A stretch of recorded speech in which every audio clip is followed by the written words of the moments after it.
You're listening to HowStreet.com radio, available online at TalkDigitalNetwork.com. Welcome to HowStreet.com radio, the online source for market opinions. Here is Jim Goddard. My guest is Mike Swanson from WallStreetWindow.com. Welcome to the show, Mike. Oh, thanks for having me. It's good to talk with you. So what is happening on Wall Street? How are the equity markets doing? People are, I think, shocked that they're still doing so well so far into the natural cycle for the markets.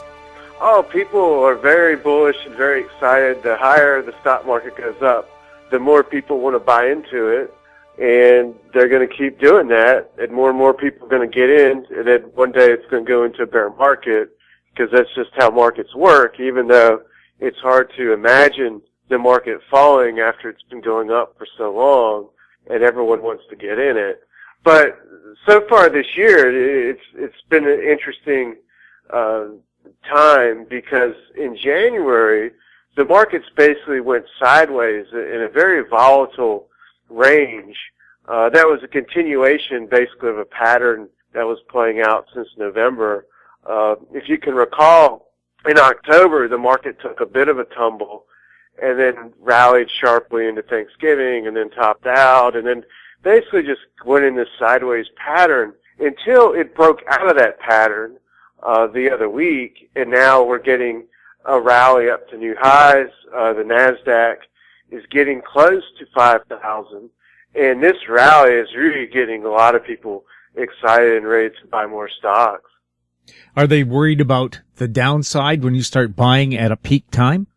No, I mean, I talk to different people and that's bullish on the market. I talk to people bearish too, and I get lots of comments, in emails from people, and I also monitor what people are writing in blogs and all over the place. And right now, the people that are really bullish on the market kind of have two basic arguments. The first one is a belief that the Federal Reserve will never allow the stock market to go down again. And on one hand, that does sound really crazy, because we have seen the Fed in the last two bear markets lower interest rates and take all kinds of other actions to try to stop them. And they still had bear markets. They didn't abolish them. But then on the other hand, I posted an interview on my website today. It was on CNBC by James Grant, and he raised a really frightening question, and that is, well, when the next bear market comes, or next recession, what will the Federal Reserve be able to do? Because we're already at zero interest rates. What can they really do? And I just think that's something that's kind of too scary to think about, so people don't want to think it can happen, and therefore just want to believe that the Federal Reserve is in full control. It's kind of like nuclear war. I mean, not that I think a nuclear war is going to happen, but it's so difficult to imagine it that none of us ever think about it. It's just out of our minds, even though there are nuclear missiles all over the world, and we're on some sort of launch standby stuff, which is really kind of crazy. But I think the worry people have, they just push it out of their mind. What happens next time? We just don't want to think about it, and therefore we're just happy to see the market go up and just want to believe it's going to be like that forever. Now, the other argument, though, that I do hear from bullish people is that they think the stock market can blow off like it did in 1999, and we'll have another bubble, and a big bubble run. And these are more professionals that tend to believe this, professional traders and Wall Street types, because they experienced that in 1999, and they know the market is overvalued by all kinds of valuation metrics. So they just think, well, valuations can get higher, and we've seen it once. The problem is that it's only really happened twice, 1999 and in 1929, and that means it's really actually a rare thing to happen. And I would argue that we're actually having a blow-off rally, and it actually began in December of 2012, and ever since then, the stock market has basically been going up at a 45-degree angle, except for the small pause that took place from basically November to just the other week. And if you want to be bullish on the market, that's fine, and hold and hope it continues to go up, or do some short-term trades every week to try to gain the momentum. At this point, I actually think that's a better strategy. But everyone's got to be aware that one day this is going to end. And, if you want, just draw a 45-degree angle on it, look at the long-term moving averages, and stay bullish until the market goes through them, and then adjust and adapt. And that could be something that could happen this summer or in the fall. I really can't predict when, but it's going to happen someday. And of course, there's the old saying, sell in May, go away. People could decide to do that. Yeah, and I don't think that would be a bad thing to do. Now, I can tell you what I'm doing. I don't really care about the U.S. stock market, to tell you the truth, even though that's what everyone else cares about. That's what everyone asks me about in emails or in interviews, because that's what everyone is invested in, especially in the United States. It's the only thing they really talk about if you turn on CNBC. However, there's markets all over the world that you can get into that are cheap, that haven't been 5 years into a bull market, that could just as well be at massive bottoms of low valuations as upside to come. And I've got money in some of those markets. I've got money in commodities. And I think there's opportunities all over the place outside the U.S. stock market where you can make money no matter what the U.S. stock market does. And I think even if the market goes up in the United States, these other markets can go up more.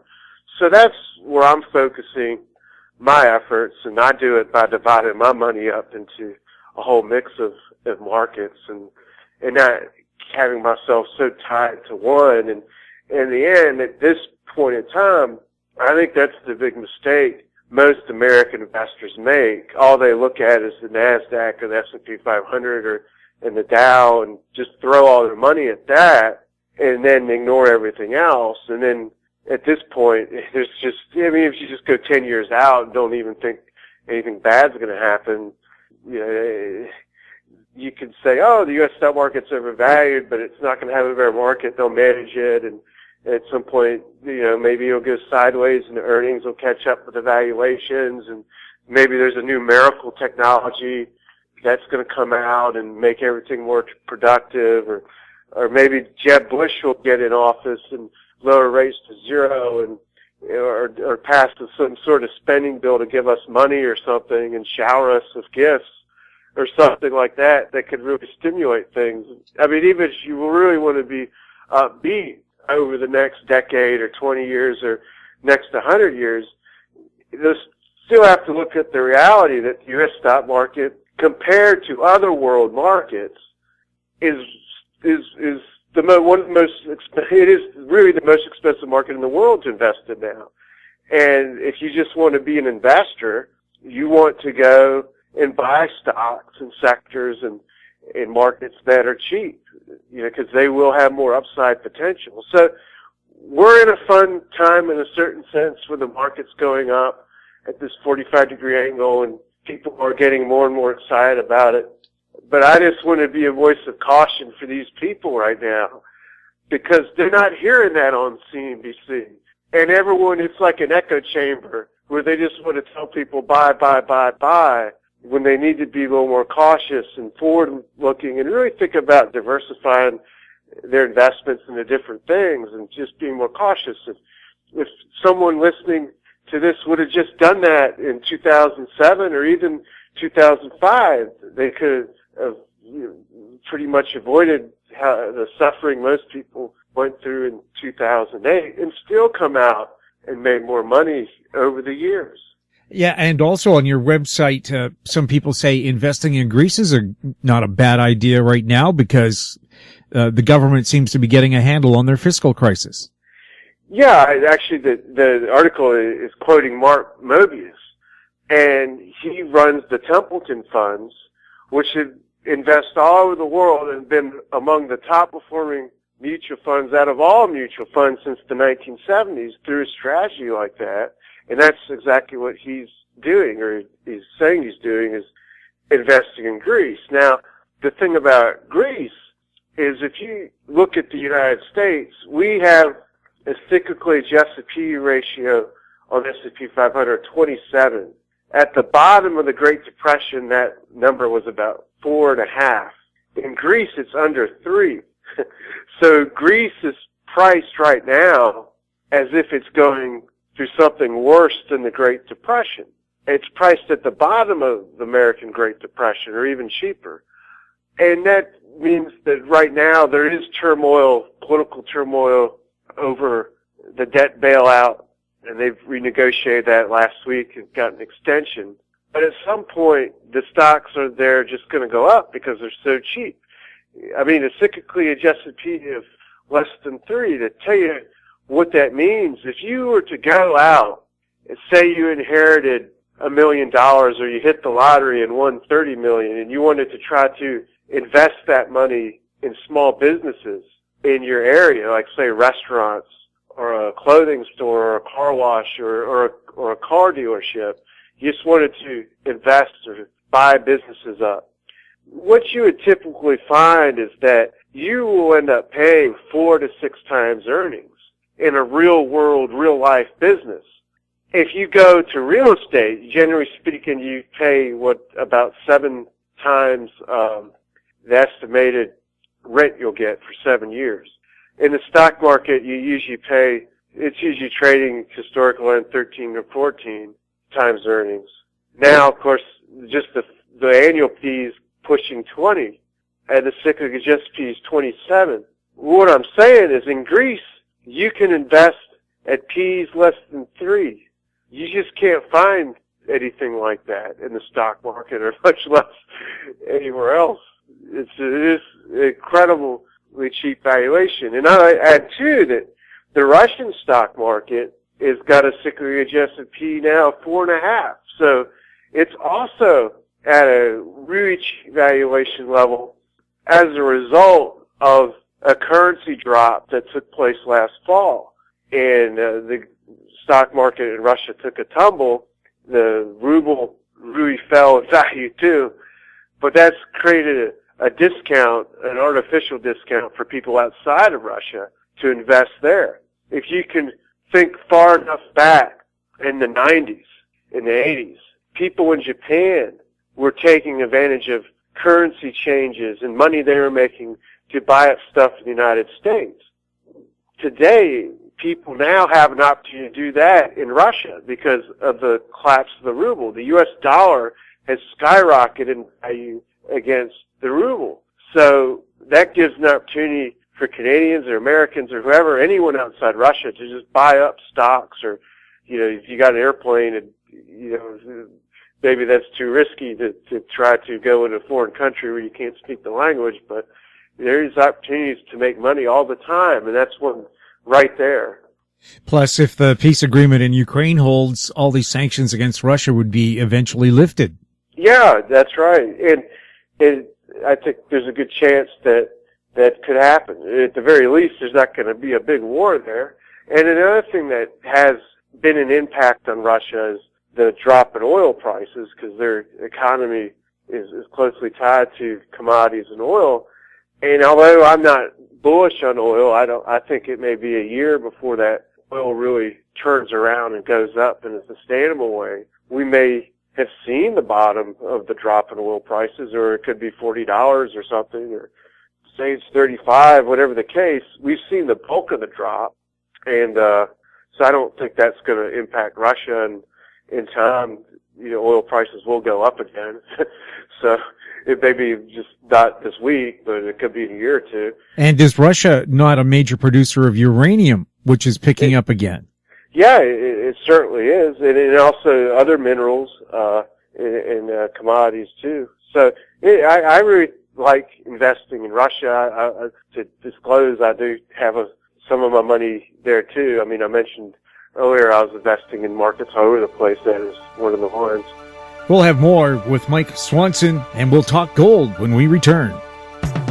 More and more people are looking to the internet. for intelligent, riveting, and thought-provoking interviews. To advertise on the Goddard Report and TalkDigitalNetwork.com, call 604-699-8600, 604-699-8600. Welcome back. We're speaking to Mike Swanson from WallStreetWindow.com. Mike, what's happening on the gold market, and what do you think is going to happen over the short term and the long term? Well, what we're seeing right now, we've got to today and this week, we've got to put in context with what's happened over the past couple of years. And in 2002, gold prices made a major bottom, and then in 2011, they made their last top, and they went into a little mini bear market that I think actually ended last year. If you can remember, in the fall, gold stock prices really went into a free fall, and the price of gold went below $1,150 an ounce after having topped in 2011. Most bear markets last 2 years, so the gold bear market already was going a little bit overboard there. And we really saw, I think, was a crash bottom in the mining stocks. And since then, gold prices, they rallied, they bounced back up to $1,300 an ounce in January. And the HUI Gold Stock Index went on a really tremendous run. It went up over 30% as gold recovered from the November bottom. Now, it peaked in January, and that's what's happening now, is since January, gold has gone down to $1,200 an ounce, and the mining stocks had just a small, minor pullback. If you just look at a stock chart, you really don't even see it, but they pulled back just slightly. And that pullback in gold has, once again, caused people who are gold bears to come out and make their predictions for gold 9,000 or 900 and so forth. But I think they're completely wrong. And the reason why is because in the trends of the mining stocks and gold, typically what will happen is the action in the mining stocks tends to lead to action in gold. What that means is when the stocks are trading worse than gold, that's bad for both. It means they're both going to go down. The stocks kind of like a forward forecasting lower gold prices when that's happening.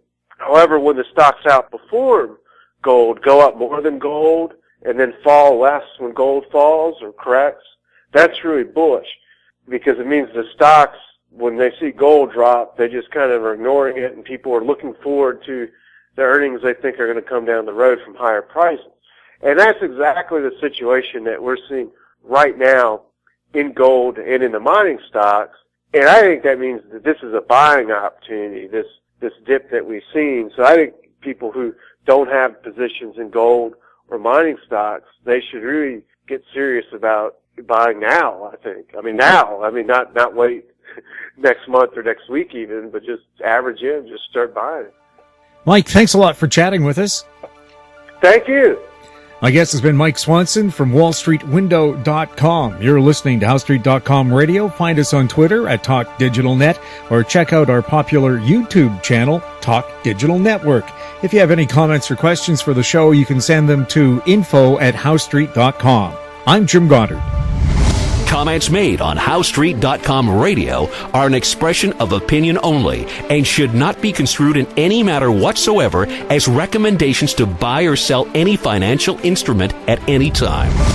Available online at TalkDigitalNetwork.com. HowStreet.com radio is a production of HowStreet Media Incorporated.